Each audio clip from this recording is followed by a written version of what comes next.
Greetings to those who watch below. Before we start today's creepypasta video, I'd like to say thank you to Steffi Ray, Wicked Witch, Lisa Watts, Lefty Kim, M.A. Way, Julie B, Jess Black Curtain, Christina Groves, LT Punisher 666, Chris BLK Chris, and Canopsia for being those who dwell below, an exclusive channel membership that gets you shoutouts at the start of every single video. Also, if you haven't already, please subscribe to the channel, making sure to click that notification bell so that you never miss a video. So, sit back, relax, and enjoy. Honestly, I never wanted to relive this part of my life again, but something has happened that has forced me to do so. I don't even remember much. The entire part of my life when the event happened seemed like a blur, like it wasn't even real. For the longest time, I even thought I had dreamt it up, or maybe I knew it was real, but refused to entertain the idea out of fear alone. I was a fool to think I could have just erased something like that from my past. It looks like my past has finally caught up with me. I'm going to recall my experience from when I was a child.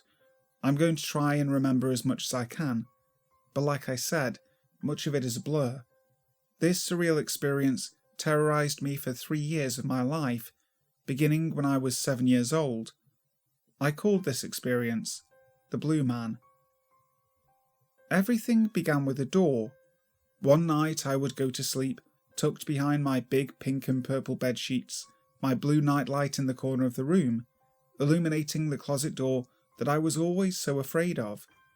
I dozed off to sleep after my parents kissed me goodnight. Nothing seemed amiss. I had quite a vivid dream that night. Usually dreams are forgotten quite easily. You remember them for a few minutes upon waking up, and then they fade away, never to be remembered again. There are only a handful of dreams that stand out enough to be remembered, and this was one of those dreams. I remember sitting in a field, similar to the wheat field behind my house. I was wearing the same pyjamas I had on when I went to bed. It was dark out, heavily overcast, and the wheat around me seemed to flow steadily in a slight but calm wind. I remember how deathly silent it was. In the middle of a field, just a few feet in front of me, sat a single black wooden door. A knock came from the other side, 3 knocks in quick succession. Puzzled for a moment, I stood up and slowly walked over to the door. I peeked around the door frame, confused why someone would knock on a door with no walls separating the other side. Nobody was there. Another knock echoed through the field. 3 more quick knocks, with a voice following this time. The voice was calm and soft, like the wind, yet at the same time, it made me uncomfortable. "Hey," spoke from the other side, lightly muffled behind the door. "Can you let me in? It's cold out here." That was all the voice said, and without thinking much about it, I touched the black doorknob and turned it slowly. And as I watched the black door slowly open, cold air blasted in from the other side. The once still and quiet field was hit with a rush of cold air. I stumbled back a few feet as chills rippled down my spine and the crops of wheat shook. As the rush of cold and violent air subsided and the field once again grew still, I saw the open door had nothing on the other side. Nothing but the other side of the field with the same overcast sky. That was when I was pulled from my dream. I woke up in my room. I remember being very cold despite being tucked under my sheets. I turned over to see my alarm clock. The sunlight from the morning sky outside peeked through my window and hit my face. I sat up and quickly noticed that my bedroom door was open. I had sworn my parents closed it the night before after tucking me in. They always did. If only I had known then what I had unintentionally invited into my life. Nothing much of significance would happen that day. I would go to the kitchen and meet my parents, and they would make me breakfast before sending me off onto the school bus. My mother would make an offhand comment about hearing my door slam open during the middle of the night, accusing me of being awake way past my bedtime. I wouldn't think much of this until later. I would go to bed the next night, same as usual, and make a mental note when my parents closed my bedroom door this time. Feeling reassured, I would pull my blankets up to my neck and stare at the ceiling until I grew sleepy. Except, I couldn't sleep that night. Something would catch the corner of my eye. My nightlight quickly flickered as if something had walked by it. I sat up and studied my closet. It was cracked open, ever so slightly. I narrowed my eyes to adjust to the darkness and saw the nightlight had illuminated someone sitting inside of my closet, peering out of the tiny crack. My heart sank and my blood turned cold as I stared whatever was in the closet in the eyes. I felt paralysed and was unable to move, to even scream. The closet was slowly pushed open, and whatever was in there revealed itself. Illuminated from my blue nightlight was what looked to be a man, but I knew instantly it wasn't human. It resembled a man, but something was off. Its face was over-exaggerated in every way possible. Its eyes were human, but they were too big and wide. I don't remember ever seeing any eyelids, and its pupils were far too small. Its nose was long and pointed, and its hair was black and slicked back. Yet the feature that stood out the most was its smile.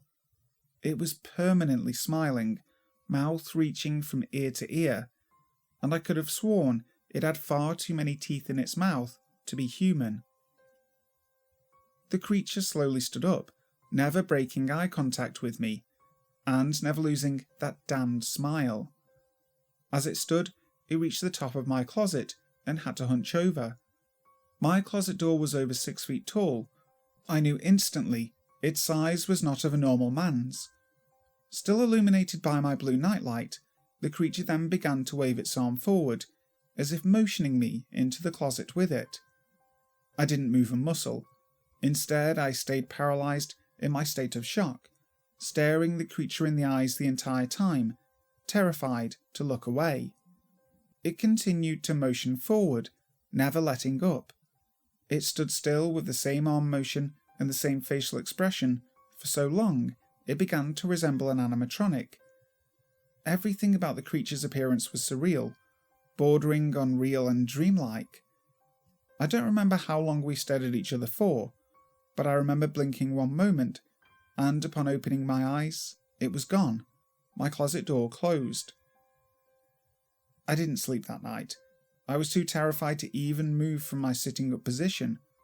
I kept staring at the closet until the morning sun once again hit my face, and even then, I didn't leave my bed until my father came to get me up for school.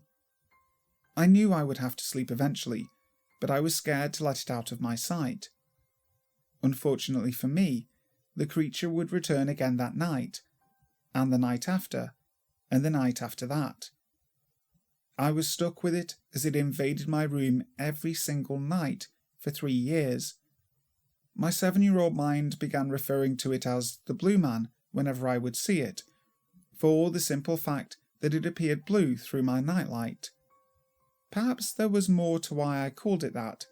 Maybe it was because it brought me an overwhelming feeling of grief, angst and sadness throughout those 3 years. I didn't feel like myself. I felt like a zombie.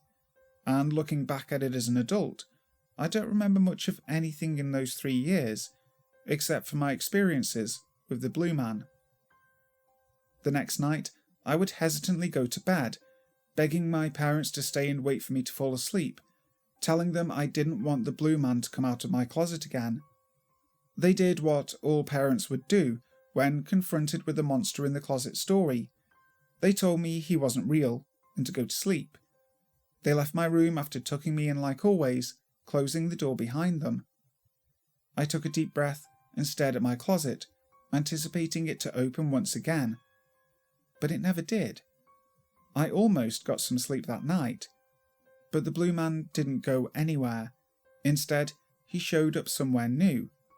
I turned away from the closet for just a split second to see him hunched over in the dark corner by my bedroom door. The back of his neck touched the ceiling. He locked eyes with me once again and slowly began moving toward me.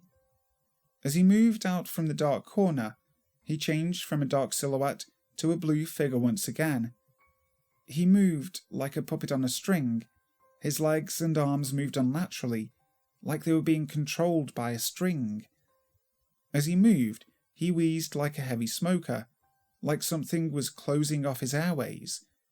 He limped his way over to me while maintaining that same wide-eyed grin, all the way until he made it to my bedside. Once again, I couldn't scream, move, or do anything. I stared the blue man in the eyes until finally my lack of sleep the night before caught up with me, and I couldn't keep my eyes open any longer. I fell asleep as he watched me. I had a horrible dream that night. I found myself in the wheat field once again, still winds and the same overcast sky from before. Except this time, instead of a door in the middle of the field, lied an old oak tree with a single noose hanging from it. The winds once again picked up, and in the blink of an eye, a man appeared with the noose around his neck. His lifeless, pale body swung back and forth in the wind. I looked away in horror and curled up into a ball in the middle of the field until the wind stopped. I heard footsteps coming closer to me in the field, but I refused to look up. It was when I felt something wrap around my neck that I woke up in a panic. It was morning, daylight once again hitting my face, but my room once again felt cold. I had trouble breathing for the first few seconds. My chest felt heavy and my neck felt hot. I looked around my room to find nothing. The blue man was gone. Once I regained my breath, I did what every small child would do in that situation. I began to scream and cry until my parents rushed into my room to comfort me. As they sat by my bed and tried calming me down, I'll never forget the look on my mother's face as she caught a glimpse of my neck. She quickly placed her hands on my neck and showed my father. They looked confused, then panicked. My mother called the doctor's office that day. Apparently, I had a noticeable bruise around my neck, wrapped all the way around my neck like a ring. My parents took me into the doctor's that day, and I remember how exhausted I was. I don't think my parents got many answers from the doctor. They seemed to leave pretty disappointed, and with more questions than answers. I remember that night, my mother would sit by my bedside until I fell asleep. It was comforting knowing she was there by my side. I felt like the blue man couldn't reach me if she was there. But that feeling didn't last long. I dozed off to sleep, but I woke up in the middle of the night to find she wasn't there. I panicked. She must have gone back to her room after I had fallen asleep. I looked around my room with sharp and panicked movements, terrified to find the blue man again.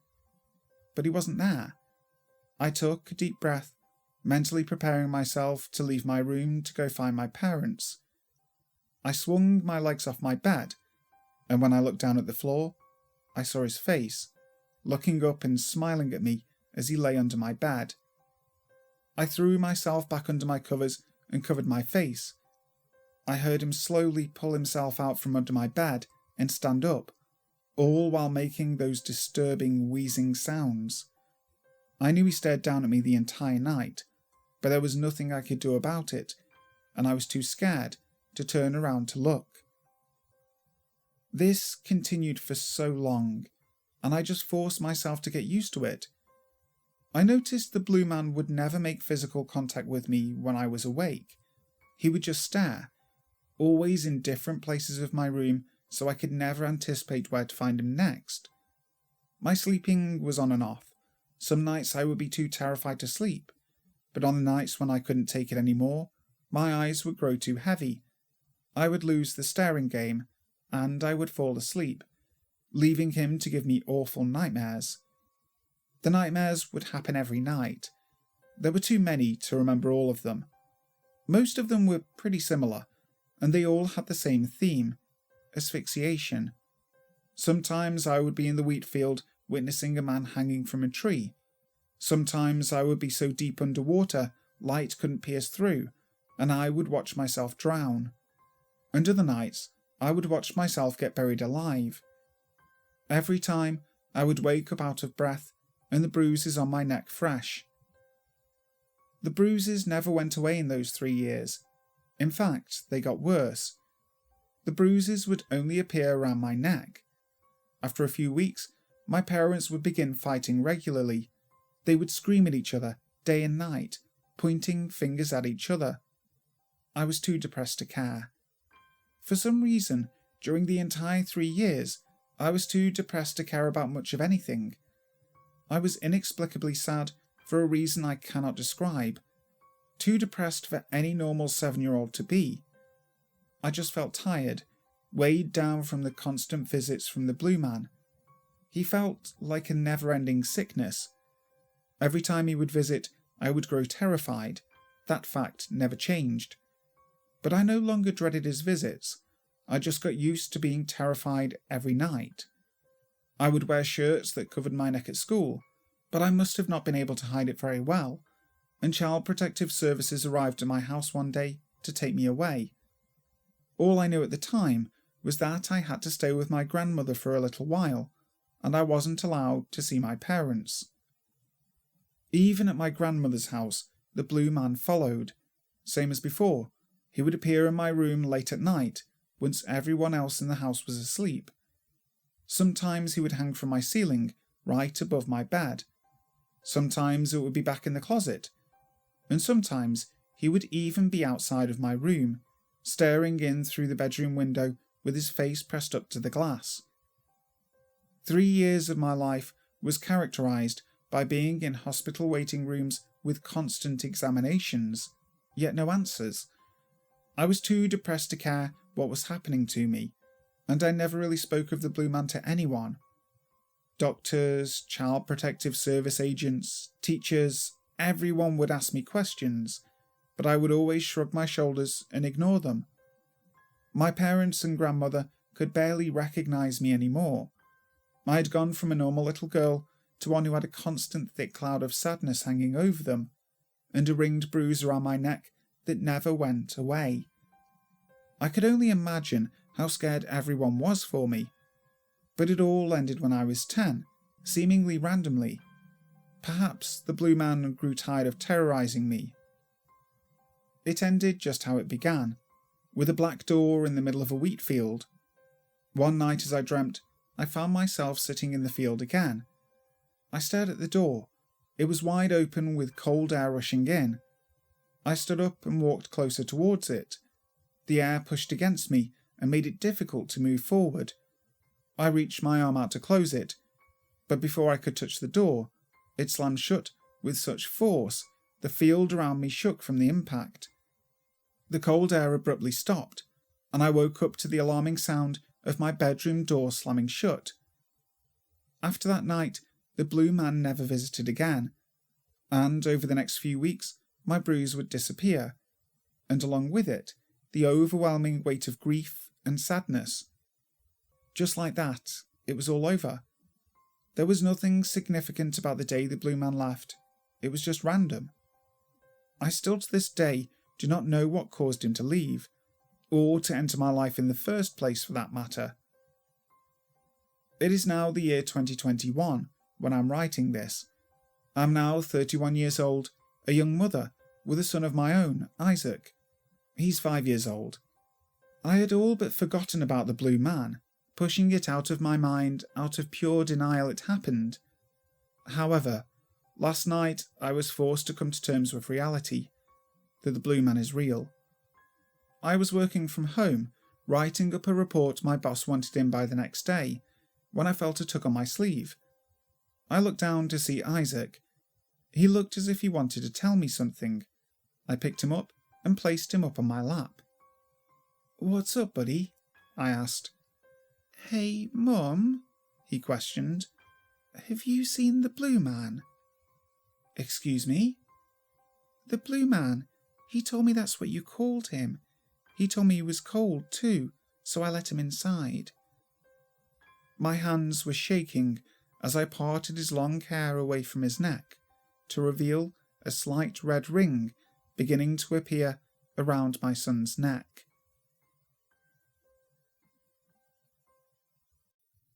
Hi guys, thank you so much for listening to today's video. I really hope you enjoyed it, and it's starting to get you in the mood for Halloween. For Halloween, I want to do a subscriber special, so if you have had any paranormal or creepy encounters at all, please let me know. You can send them to me by email, which is in the description box. So, until next time, sleep tight.